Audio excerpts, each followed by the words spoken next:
करते हैं आपको प्यार, आपके प्यार को। पर वही प्यार अगर प्रियाजू से हो, लालजू से हो, तो जीवन धन्य हो जाए। देखो, थे वही ही, पर आप उनको जान नहीं पाए। नहीं तो प्रायः हम प्यार शरीर से ही करते हैं, जो सामने रूप होता है। पर जो शरीर के अंदर बैठा तत्व है, जो अंतर ध्यान हो गया, तो हम स्वयं सबको मिलजुल करके लेकर उस शरीर को नष्ट कर देते हैं, जला देते हैं। और प्यार शरीर से किया था। अब भी याद तुम्हें शरीर की ही आती है, उसके अंदर जो तत्व था उससे तुमने परिचय किया नहीं। सोचो, जो अंदर प्रभु बैठे हुए थे उनकी जानकारी तुम्हारी है नहीं। तुम्हारी जानकारी ढांचे की है। ढांचा को पत्नी माना, अब वो ढांचा टिकाऊ है नहीं। ये नाशवान है, समय के लिए आया है। 20 वर्ष, 50 वर्ष, 80 वर्ष, 100 वर्ष, इसका एक नियत समय है। इसके बाद हट जाएगा। वो पैदा कहीं ढांचा अलग हुआ था, संयोग आपका कुछ वर्षों का था, आपने मान लिया। जो अंदर तत्व था उसे जाना नहीं। अब वो तत्व जब अंतर ध्यान हुआ तो उसी शरीर को जिसको प्यार करते थे फूंक दिया। अब उसी शरीर का चिंतन करके तो मुझे लगता है कि थोड़ा सुधार करो। अब वो अंदर जिसके लिए तुम तड़प रहे वो प्रभु ही था, उसे तुम जान नहीं पाए, वो भगवान ही थे। नहीं, जो बहुत प्यार करता है शरीर से, जब उसके अंदर से भगवान चले जाएं तो वो कहेगा अब वो नहीं रहे। तो तुमने प्यार किससे किया था जानते हो तुम? जो वो नहीं रहा उसको तुम जानते थे?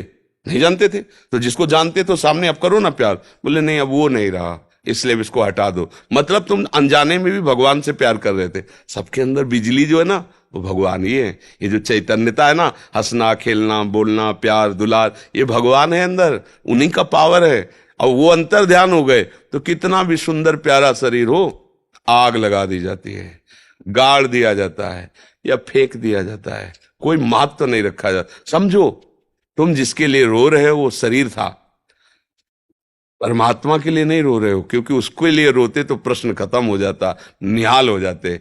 ऐसा प्यार प्रभु से हो जाए तो अभी जीवन कृतार्थ हो जाए, महात्मा बन जाओ। तो मुझे लगता है थोड़ी दिशा गलत है, उसको सही कर लो तो आनंदित हो जाओगे।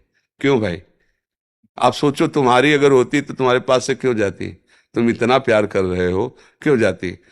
तो इसका मतलब वो शरीर नहीं थी, वो परमात्मा था, और वो अभी भी है। अगर तुम रो करके उसको पुकारो कि मुझे परमात्मा रूप से नहीं, मेरी पत्नी रूप से, तो वो पत्नी रूप धारण करके दिखाई दे देगा। वो आपको भाव में दिखाई देगा, मेरी पत्नी मेरे से बात कर रही, मेरे से मिल रही। क्योंकि बिजली वही है ना, उनको रूप रखने में कितना मिनट लगता है, वो तत्काल रूप रख लेते हैं। तो फिर भी वो रूप टिकाऊ नहीं है। जो रूप भगवान का है उनसे देखो, इतने से प्यार में तुम लट्टू हो गए, और प्यार समुद्र भगवान है। जब उसका प्यार आएगा तो तुम डूब जाओगे, तुम रह ही नहीं जाओगे, अस्तित्व ही नहीं रहेगा। मुझे लगता है अगर सुधार किया जाए तो हमारा प्यार करना सार्थक हो जाए। मेरा प्रभु ही सबके अंदर है, वही प्यारा है, उसी से हम प्यार करते हैं। चाहे जितना लाडला बालक हो, वो प्रभु चले जाए तो उसकी माँ से कहो अब रखो 2-4 महीने, तो वही पैसा देगी आपको कि जाओ इसको नष्ट कर दो शरीर को। क्यों? अब वो नहीं रहा। तो अनजाने में भी प्यार सब भगवान से ही करते हैं, पर जान करके प्यार करो तो बढ़िया सार्थक हो जाए जीवन। सार्थक कितना बढ़िया भाव है कि उनकी याद करके उनके विषय में रोना। यही तो हम लोग जीवन भर मांगते रहते हैं प्रभु से, कि और कुछ नहीं चाहिए, आपकी याद करके आपके लिए तड़पूं, आपके लिए रोऊं। और वो आपको है, थोड़ा दिशा बदल दो, प्रभु की तरफ कर दो, तो अभी महात्मा हो जाओगे, और नहीं तो फिर यही दुर्गति करा देगा।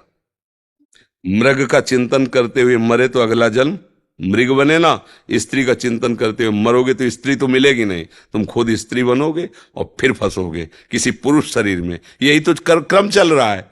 फिर पुरुष शरीर में तुम्हारी प्रीता होगी कि मेरा पति है। इसका उदाहरण है पुरंजनोपाख्यान भागवत में है। तो पुरंजन ने एक सुंदर स्त्री को देखा, राजमहल 9 दरवाजे का, पूरा बगीचा, लुभायमान हुआ, इतना आसक्त हो गया कि जब मरा तो उसका चिंतन हुआ, तो वो जाके स्त्री बना, मगध देश राजा की रानी बना। और वो युद्ध में राजा मारा गया, और वो अपनी चूड़ियां फोड़ के रो रहा था। तो भगवान उसको ज्ञान देने के लिए गए, बोले तू जानता नहीं मैं तेरा मित्र हूं, अविज्ञात सखा, जिसे तुम जानकारी नहीं रखते हो वो मैं तुम्हारा मित्र हूं। न तू स्त्री है न पुरुष है यार, पिछले जन्म में तू पुरंजन था, स्त्री में आसक्त हुआ, आवा करके मगध देश की रानी बना, अब तेरा पति चला गया, उस पर आसक्त हो रहा। ये क्रम कब तक चलता रहेगा? सावधान, तू न स्त्री न पुरुष है, मेरा अंश है, मेरा भजन। उसी समय उनको वैराग्य हुआ। तो ये सावधानी कर लो तो जीवन सार्थक हो जाएगा, नहीं तो फिर। एक हमने और दर्शन किए थे, एक वयोवृद्ध थे, तो एक जैसे भगवान की पूजा की जाती है, फोटो रखते हैं ना, छवि रखते हैं, ऐसे वो अपनी पत्नी की छवि रोज छाती से लगा के रोते थे। उस समय हम ब्रह्मचर्य आश्रम में थे। वो उन्होंने कहा मुझे कोई भगवान पर श्रद्धा नहीं, कोई, हमारी पत्नी छीन ली भगवान ने, और पत्नी की छवि रखते ऐसे। तो हमें अच्छा लगा, इस बात का अच्छा लगा कि यार इतनी आसक्ति, अगर इतनी आसक्ति भगवान में हो जाए तो जीवन कृतार्थ हो जाए।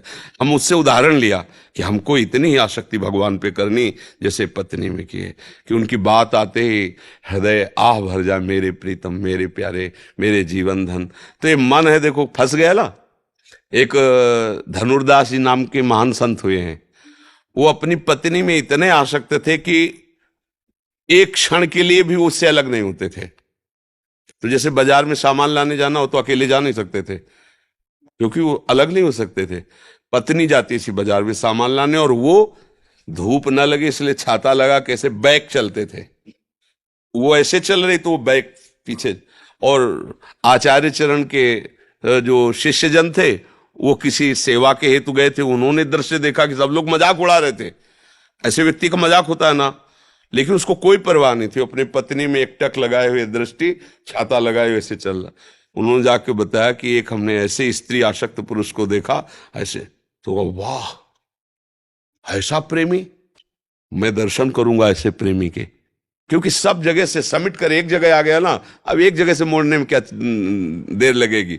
नजदीक गए तो वैसे ही सीन देखी, तो उनका भाई तुम ऐसे चल रहे हो, सब लोग मजाक करे। तो बोले प्रभु मैं आसक्त हूं अपनी पत्नी को, एक क्षण भी मैं। तो उनका पत्नी से क्यों आसक्त हूं? उनका ऐसा रूप है इसका। बोले इससे बढ़कर रूप बोले हो ही नहीं सकता। तो ऐसे चपल है, आओ परम पवित्र आचार्य जी ही ऐसे प्यार की चपत है। तो सामने देखा ललित त्रिभंगी भगवान, अरे छूट गया छाता छूट गया छाता, छूट गई पतली, बावरे हो गए। अरे कृष्ण का रूप। अब वो तो बस महान संत हुए, धनुर्दास जी उनका नाम हुआ। तो देखो कहीं ना कहीं हमें सुधरना चाहिए। भगवान की कृपा है आप पर, जो आप सत्संग में आए, आप संत समागम। हमें लगता है कि अब थोड़ा नाम जप करके रो रही, राधा राधा राधा लाडली, मैं जान नहीं पाया, आप ही सब, ये मेरा भ्रम हटा दो, कृपा कर दो, अब मेरा जीवन सुधार दो। मुझे ऐसा प्यार चाहिए जो मेरे से कभी बिछुड़े ना। वो प्रभु हैं, कभी नहीं बिछुड़ेंगे, कभी नहीं। और यहाँ का सब प्यार बिछुड़ने वाला है, नहीं बिछुड़ने वाला। मान लो आपने गुरु माना, अब ये शरीर कितने दिन रहेगा? एक दिन नष्ट होगा। आपका शरीर कितने दिन रहेगा? एक दिन नष्ट होगा। लेकिन गुरु में यदि भगवान की बुद्धि की कि मेरे भगवान है, तो सदैव रहेंगे। शरीर भले चला जाए, आपके भाव में गुरुदेव बैठे रहेंगे। तो मुझे चाहिए कि हमारा जीवन भगवान से जुड़ जाए, सोई विश्राम मिलने वाला है। यहाँ सब धोखे का खेल है, कब कौन कहाँ बिछुड़ जाए कुछ पता नहीं है, कब कौन हमको छोड़कर चला जाए कुछ पता नहीं। एक है जो कभी नहीं छोड़ता है, वो भगवान है। भगवान के बिना कोई हमारा नहीं। यही सत्संग में, यही शास्त्रों में, यही संतों ने अनुभव किया है और उसी का वर्णन करते हैं।